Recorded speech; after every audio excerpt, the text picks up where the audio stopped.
Hi everyone, thanks for joining us for Northern Ag TV. I'm Colton Young. Well, the European Union announced retaliatory tariffs on the U.S., including products such as almonds and soybeans. The tariffs will account for nearly $28 billion in U.S. products. Europe's response comes after President Donald Trump put into place the tariffs on steel and aluminum products. The top 5 agricultural and related products that are exports to the EU include soybeans, almonds, pistachios, whiskey, and food preparation products.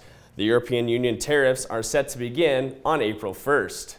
And the annual KBJM Farm and Home Show will be taking place this Friday at the Beeler Community Center in Lemon, South Dakota. The general manager of KBJM, Danny Dowen, shared some exciting additions to the farm show this year. This year we've got quite a few new booths. A lot of it is obviously our ag-based stuff here, but we've got everything from our Three Rivers Mental Health and Chemical Dependency Center to help with all the stuff off the farm situations, as well as our aero service team that does restorations after maybe a fire or something that comes through. They come in and help get things cleaned up, any flooding or anything like that. We have Aerosol that's new this year. They are a drone company that comes in and does precision ag drone spraying or mapping out, and they just have a lot of different things that they do here. This is the 31st annual KBJM Home and Farm Show, and Danny explains why an event such as this is so important to the community and to local producers. There are so many people that we can bring in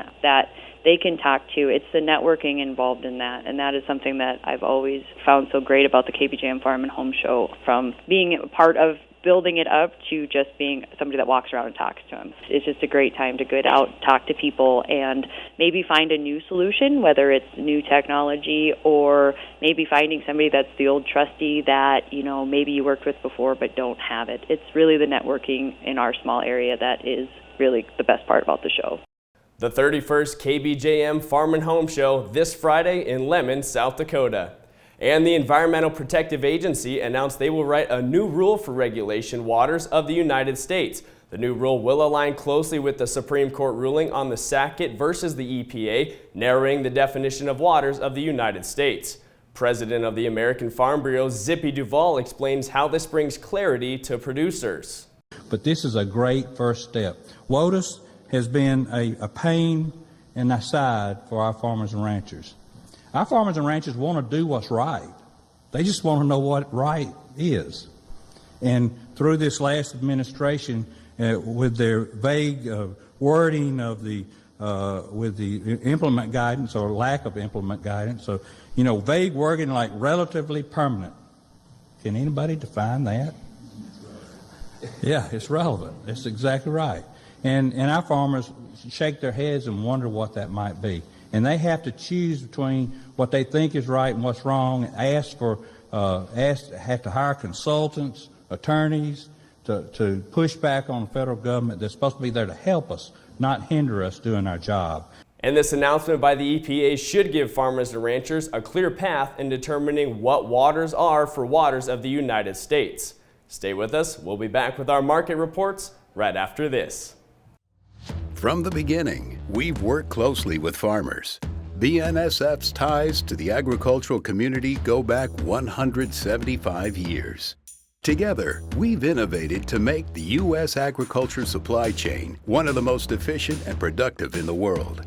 Our strong relationship powers BNSF still today and helps us move the nation like no one else can. At BNSF, we move the nation for you.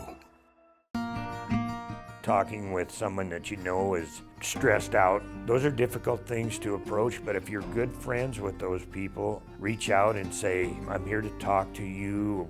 We can find somewhere to get some assistance. It's hard to get involved, but at the same time, you want to just say, hey, there is help available. For more tips in dealing with stress in agriculture or for free counseling for egg producers, visit beyondtheweather.com. Strong beef demand continues to carry the cattle markets to new highs. The live and feeder cattle contracts are trading a couple dollars higher, with the August feeder contract hitting an all-time high of $285.65. Cash cattle trade has been light all week, but some live bids have surfaced at $200, with dress bids at $315. Box beef continues to show the strong beef demand, with choice back up to $321.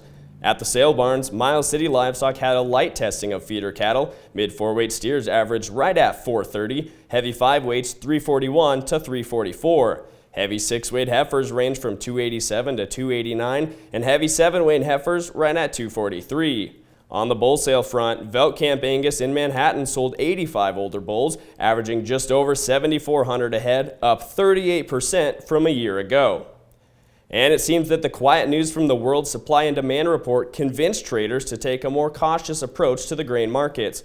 Corn and soybean contracts both trading down near 10 cents lower. Corn futures have traded lower mainly due to lower corn exports in foreign countries such as Brazil and South America.